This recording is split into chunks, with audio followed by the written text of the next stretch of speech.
everyone. So now I'm going to show you how to do your little V-neck facing sample. So you've cut out your two pieces, you've got your front V-neck and then you've got your V-neck facing, and then the first thing you need to do is to apply interfacing onto the wrong side of your facing. I didn't quite have enough at home, so I've had to do a little bit of a patch together on the interfacing, but that's okay.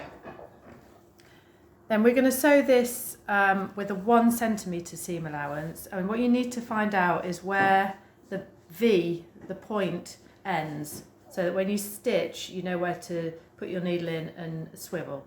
So I'm going to mark it on using my set square thing, Pattern Master, and I'm going to put that centimetre line along the edge, raw edge of the facing, and just do a little line that side, and I'm going to do the same on the other side.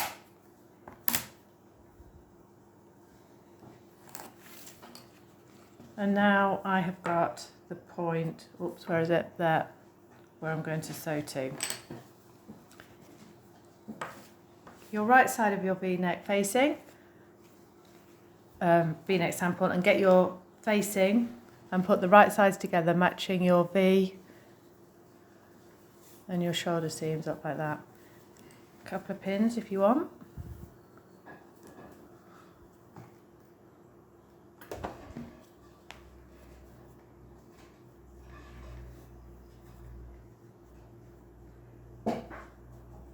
And then we're ready to start sewing.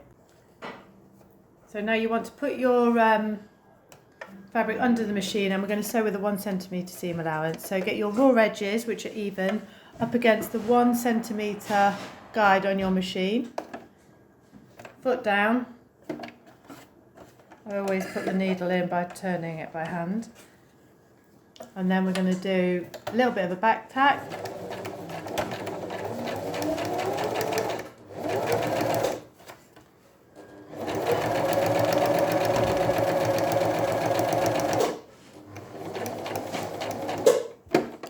Want to check that my needle is going to go right down there where the point is.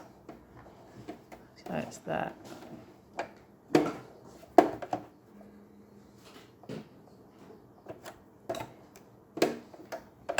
Needle in, lift the foot up, swizzle it around, check that it's on, which it is. And then off we go down that line again, and then we can see on the guide a row of stitches just around that triangle.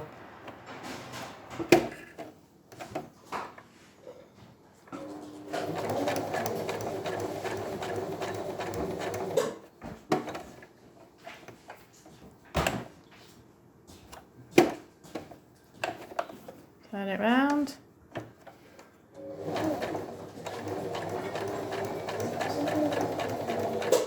There you go. The seam allowances are going up in towards the facing. Take the pins out. So you really want to snip right into this little triangle as far as you dare, but without going through the stitching. A bit more even. There we go. And then I'm going to trim this little curve shape.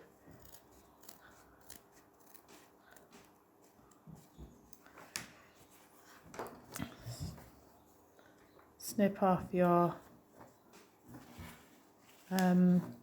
threads, don't want them.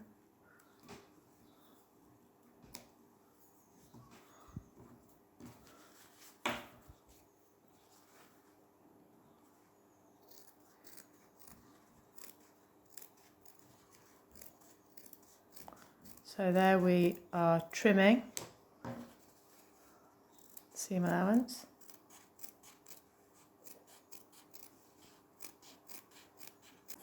Right, I've pressed all of the seam allowances up now into the facing, this part. If we look at it from the other side, you can see that I've pressed them all up in towards the facing. And now we're going to understitch to help hold the facing in place. So get sewn from the right side of the fabric. We've got both of the seam allowances underneath the facing, and we're going to stitch right along close to that edge there.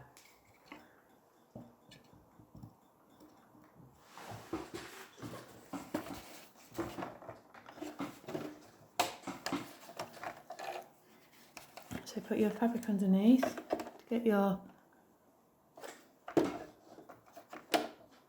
stitch just as close as you can back there. And as we're sewing, we're also going to be just gently pulling the two pieces of fabric apart. Do a little back tack.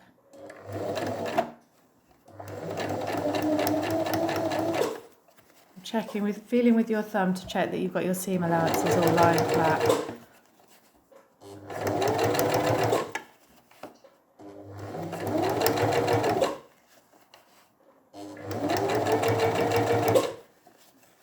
So I think there's a couple of ways you can do this here. You can just sew as far as you want down here and then back tack, stop and take it out and do the other side. I think we're going to try it this way today. See, it depends how I'm feeling really. We go right down here, one more thread, one more stitch I think, and then you're going to have to lift your needle up and flatten it out so that now we can stitch along the other facing. Oops, get that flatter than that. There we go.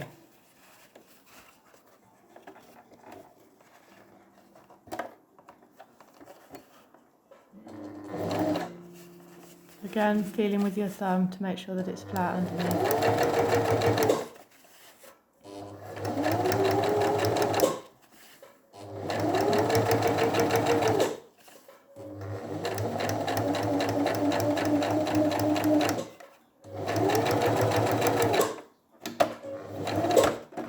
Back tack there at the end. Okay.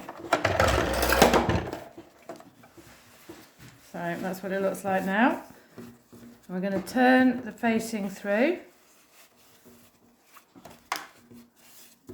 And we see that we've got a little bit of a bump there, which we don't really want. So normally you can just get rid of that by stretching out a bit and giving it a bit of a steam on the iron. You see it's going to disappear in a minute. So don't worry when you turn yours through if it's looks a little bit like that. I'll go and iron it and show you again in a minute. There we go. Giving it a little press. It's flattened out really nicely. From the other side, it looks like this. You've got your understitching. It's helping the facing to roll back a bit. And there you go, have fun. So if this bit, you find that bit a little bit hard, you can always do your understitching till about there, back tack, stop, and then start again on the other side and stop about there as well. But whatever, it doesn't matter either way. Okay, good luck, bye.